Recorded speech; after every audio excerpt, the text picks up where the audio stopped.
Welcome to Mo Talk Season 1, Episode 1 with Key.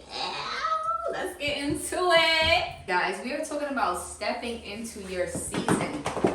You know what kills me? I feel like when it's time to step into our season and accomplish our goals or whatever, procrastination.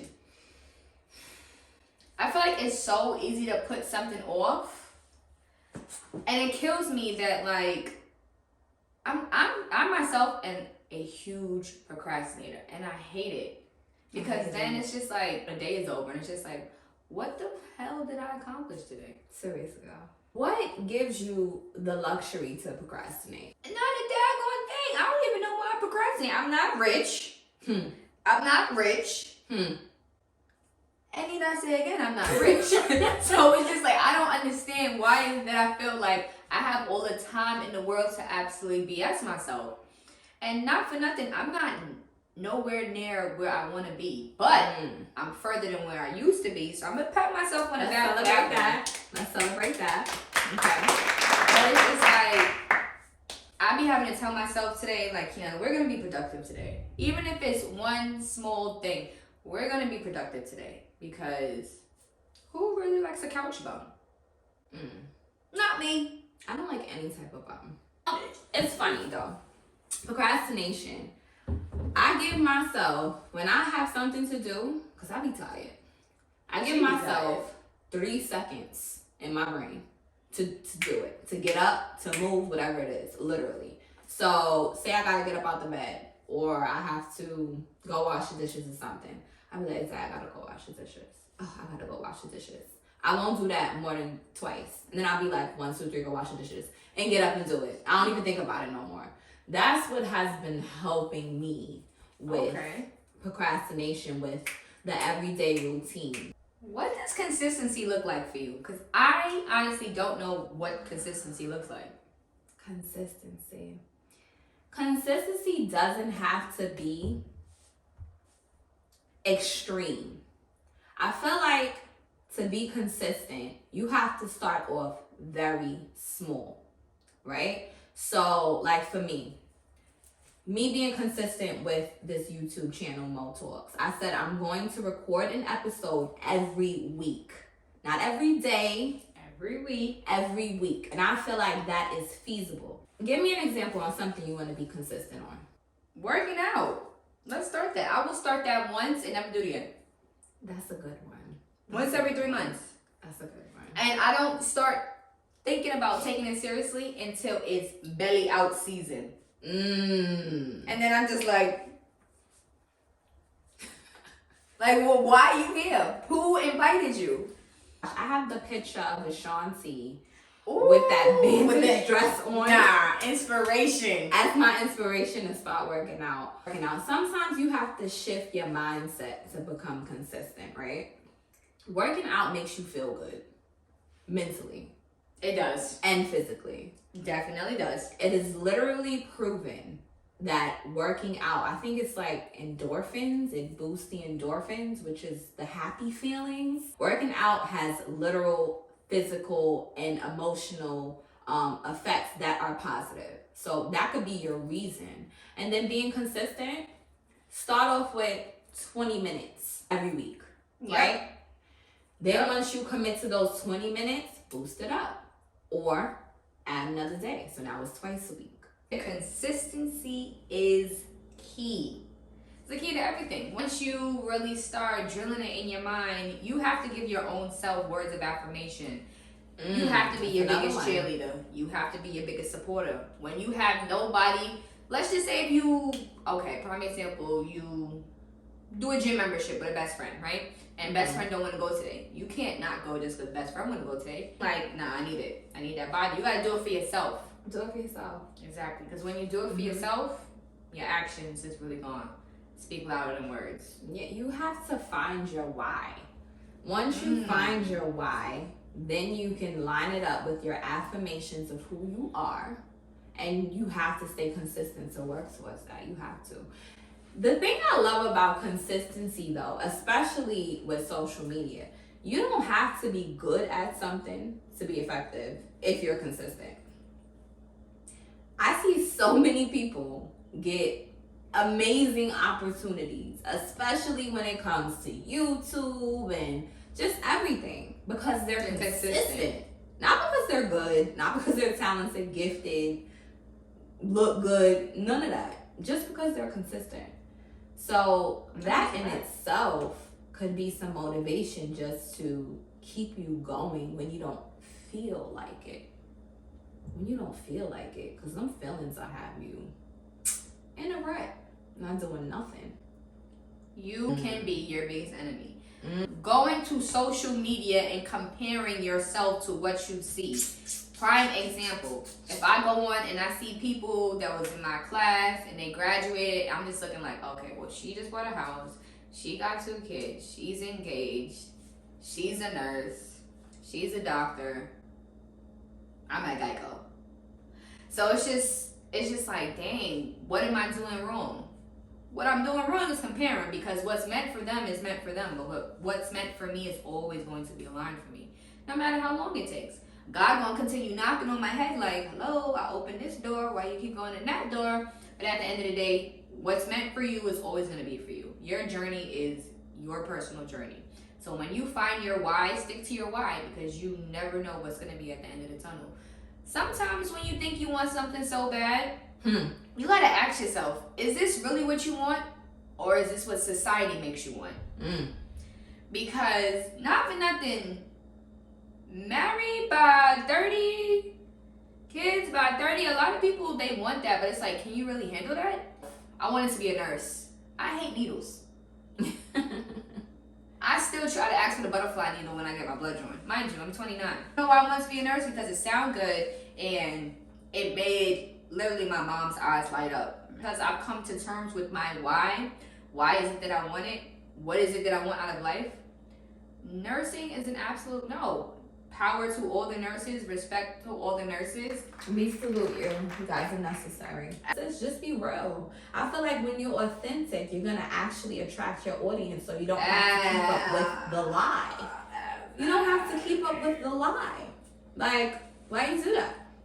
I see people posting all type of couple goals and this and that. Bro, why they getting cheated on left and right? What do you really consider somebody to be couples goals for? Who do you look at on social media and say, yo, I really want to be like them? That's a lot.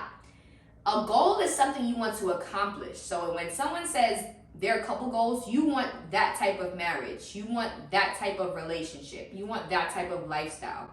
What you think anyway, because you really don't know. You don't know what's what going they're going on through with them and in their house. You really don't know what That's they what go bugs through. me out. Because You don't know these people. Because when Jay-Z cheated on Beyonce, he was like the worst man in the world. But it was just like, wasn't y'all couples goals? I mean, at the end of the day, people make mistakes, but it's just like, y'all was just riding for him. Keep your own couple goals. Will and Jada is the prime example. They was y'all couple goals for how long? Until they started talking. And that's why you have to be ready for what you want. The goal really should be to be the best you, right? Be in the best relationship for you. Be in the best relationship that's going to help you grow and that you can compliment. You know, it's not about being like Sierra and Russell or whatever, because you don't know. Maybe that wouldn't even work for you. Maybe that's not even what you want. Maybe that's not even what you can handle. Enjoy the season that you're in so you can properly step into the season ahead of you. Exactly. Enjoy the season that you're in, whatever that looks like. Exactly. You're not going to be able to appreciate the blessings and grow the seeds that are planted in your season if you're constantly looking at everyone else's grass, dirt, flowers, bricks. Grow your season so you're able to flourish in your next season. That is a fact. I know so many people that are like, I want to get married. Why do you want to get married? They can't give an answer. Why? Is it because you want the ring? Is it because you want the big fancy dress? Is it because you want the extravagant wedding? Why is it that you want to get married? Because after that one beautiful day, don't get me wrong, after that one beautiful day is over and your, let's say, 7-day honeymoon is over, What happens after that? So many people have these big lavish weddings on social media and pay thousands and thousands of dollars and don't even be married for a whole year, 2 years. Don't even make it to 5. And don't get me wrong, marriage is beautiful. It is beautiful. But so is being single. That's beautiful too. Nobody talks about that. Like, that's true. It's beautiful. You know, you really have to enjoy the season that you're in. Mm-hmm. It's pros and cons to both. But if that's your season, enjoy it. And when it's time for you to be married or whatever, then you can enjoy that too, because you enjoyed your single season to the fullest. The benefits of being single: you only gotta worry about yourself. You can learn to love yourself. That part. What you love, what you like, your triggers. You can heal properly from your childhood trauma, from any type of trauma that you might have experienced, because we all at some level have experienced trauma. Absolutely. You can date yourself. I used to take myself out on dates. But I enjoy going to the movies by myself. I enjoy going to the gym by myself. I enjoy eating by myself, because having that you time. How you gonna get to know you? How you going to be happy with you? How you gonna get that intimate relationship with God? You know what I'm saying? Ooh, if that part. You don't spend some time with yourself. That part. Definitely. I could never be up under somebody 24/7. I was just never that person. And if that's your thing, that's fine. But it's just like, when do you have time to really think about how you feel? Okay, what you're going through. Nobody's going to take care of you how you take care of you. And you can't expect someone to come along and take care of you better when you're not even taking care of yourself. Sometimes we wonder why we keep getting the same people over and over again, or why our friends are the way they are. Sometimes we gotta really look in the mirror and check ourselves inside and out. Check. And be like, this is good. This is what I want to work on. This is what I can't change. Right? In that order. This is good. This is what I want to work on. This is what I can't change. What you can't change, you can't change it. Prime example, the past. You cannot change the past. Stop living in the past. Please, because it does not define you. Exactly. Your past does not define you. The past does not make you who you are trying to be. It will contribute, though. If you turn your past pain into healing marks, you will be so much stronger and wiser than you ever would have imagined. You just really have to trust the process. Trust the process. And for my believers, give it to God. Your past is your building blocks to a wonderful future, to help you not make those same mistakes, to help other people not make those mistakes. Exactly, because we're human. We are bound to make mistakes. We are not perfect. Even perfection is imperfection. It's no such thing as perfect. Unless you are Jesus, there's no such thing as perfect. No such thing. All right, so get it out your head like, oh, I need this to be close to perfect, this, that, and a third. No, you define perfection however you wanted to, but just to pop your bubble, it doesn't exist. I struggle with that, perfection. I struggle with that in almost all areas of my life. I want everything to be perfect. Perfect is perception. Your perception of perfect is not someone else's perception of perfect, and it's not going to be someone else's perception. Don't judge. Don't knock anybody for what they think, what they believe, because that's also judging what they came from. And who are you to put the judgment on anything that somebody's going through? Let's talk about what people don't want to talk about. The failure. How do you deal with failure? Failure is like perfection. It's perspective. Every single person that you right now can think of your brain that is a winner has experienced failure and kept moving forward. Everybody is going to experience something called failure. Winners keep moving forward in spite of.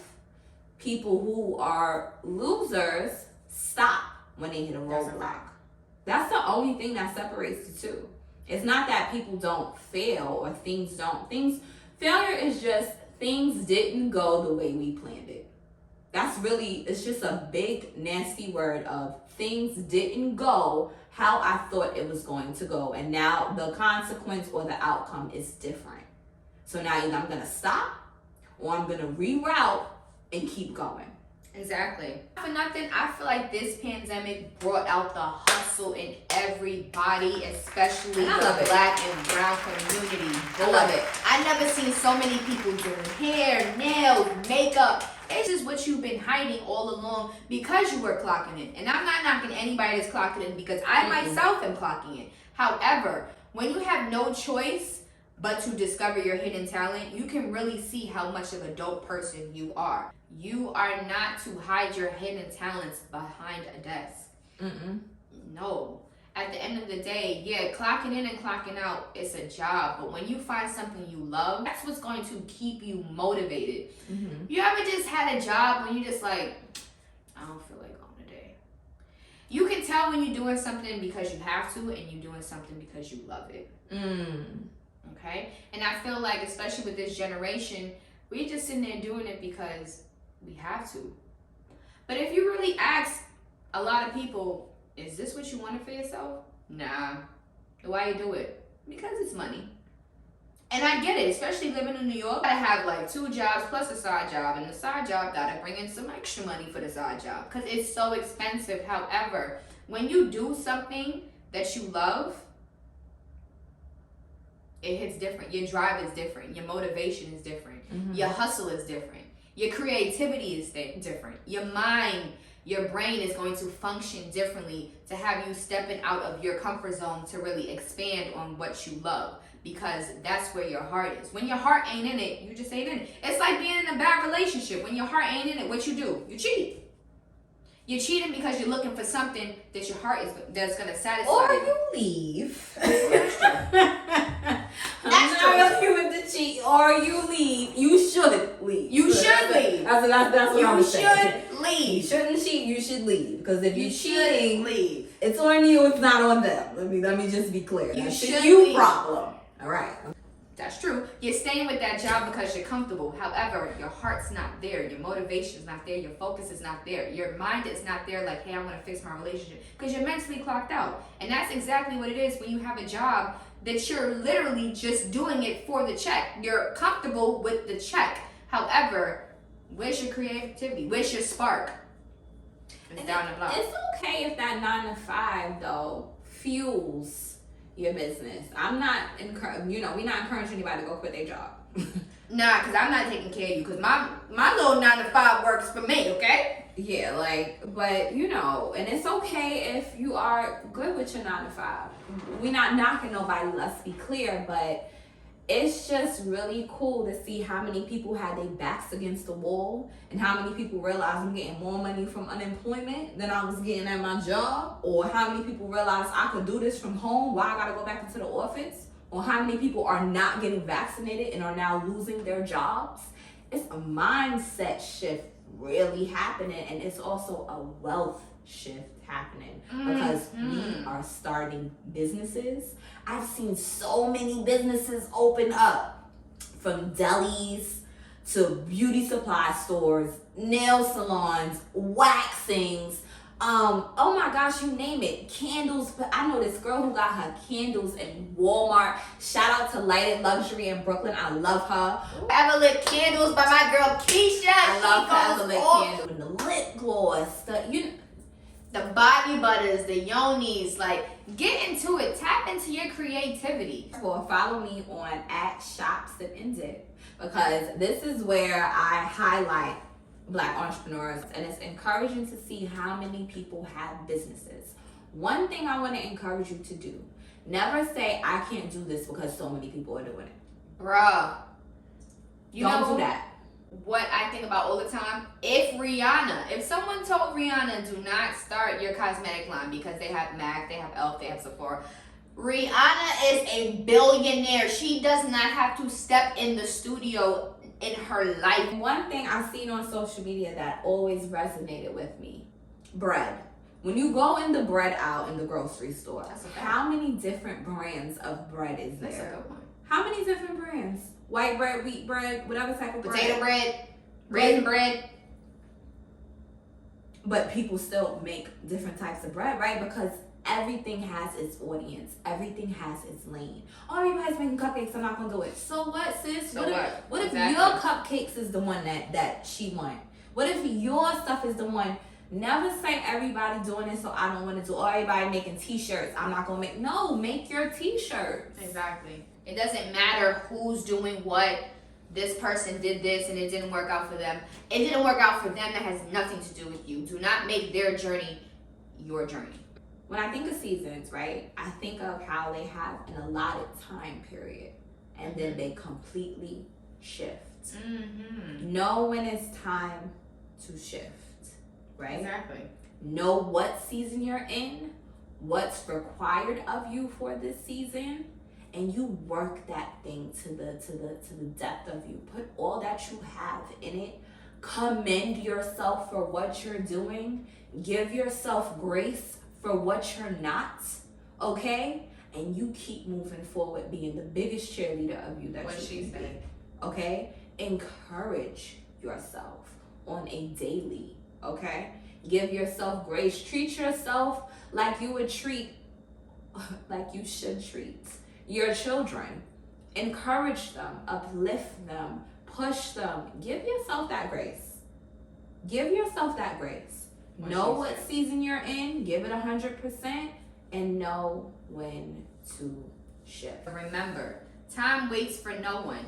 Not for nothing. If you don't realize what it is that you want to do until you're about 20 years old, 30 years old, 40, 50. that's your journey. And It's it's all okay. about what you're choosing to do now that you've stepped into your purpose. How are you going to fulfill it? How are you now going to water the seed to blossom into the flower? How are you going to become the garden? Don't be afraid to step out your comfort zone, and don't be afraid to do it alone. Don't be afraid to start over. Ooh. Okay. Don't be afraid to. It doesn't make you a failure. It doesn't make you anything but a winner because you kept going. Don't be afraid, period.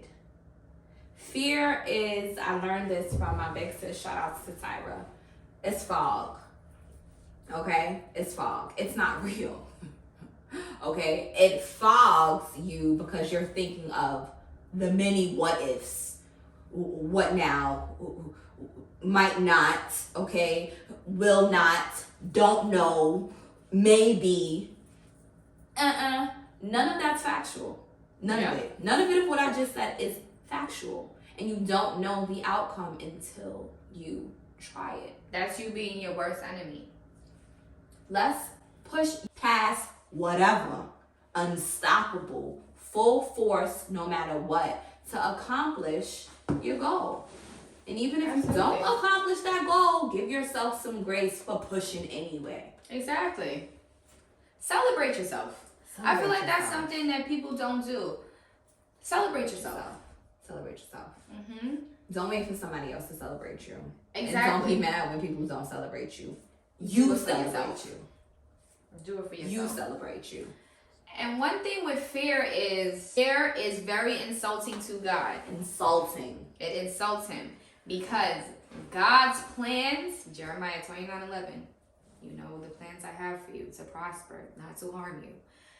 Prosper you and give you a good life. Exactly. Good life. I feel like so many times, and we're fearful because we're human, we operate by the flesh. Absolutely, I understand that. However, when it comes to fear, the reason why it's so insulting to God is because when you lay your worries and cast your burdens on him, he's going to take it from there. We want to be almighty, all invincible. It's sometimes as though we want to be God and we want to walk around like we got this together. That's not what God put in us to do. You know, don't let your thought process be so tainted by what people are saying about you, by your past, by your trauma, by your negativity, to the point where it's just like, I don't want to do this no more, or I can't, or I didn't make it this time around. So what? That's so good. And you know, it makes me think about worry too. You can't, when they say give it to God and let go, you can't worry if you give it to him. You can't when you pray about something. Nah, that's a fact. I feel like you cancel it out once you start worrying about it again. That's it's a either fact. you gonna hold it or you gonna give it up. You gonna hold it or you give it up. You can't do both. Don't worry if you pray. If you pray, don't worry. It's literally telling you you're not meant to handle everything by yourself. Mm-mm. But when you truly believe in God, Mm-hmm. you are never truly alone. Never. Because what do they say about faith? Never. Faith is the substance of things hoped for and the evidence of things not seen. What does that mean? What does that mean? Let's break that down. What that means is God is with us right now. Although I'm not able to touch him, I'm covered. And I don't doubt that for a minute. I'm covered. God got me. And I don't doubt that at all. Because when I look at the things that I've been through in my life, it's him that's got me through it. So he's getting all my praise and all my glory. And he gonna get my worries too. Because that's what he wants. He does not want me to take it on. However, he wants me to be weak and vulnerable when it comes to him. And you see, that's why you shouldn't let your past break you down.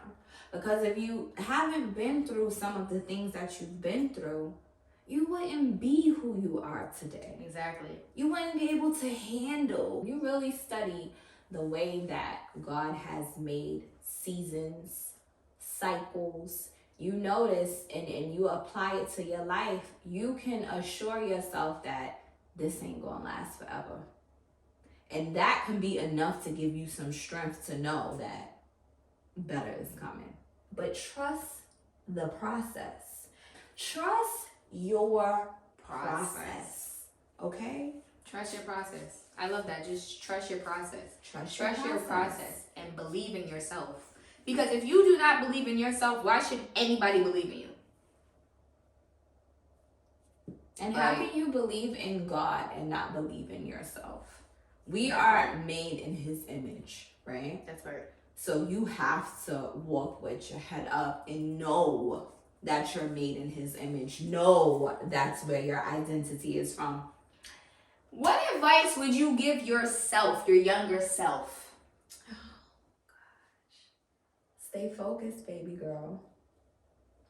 Stay focused. I think that's the only...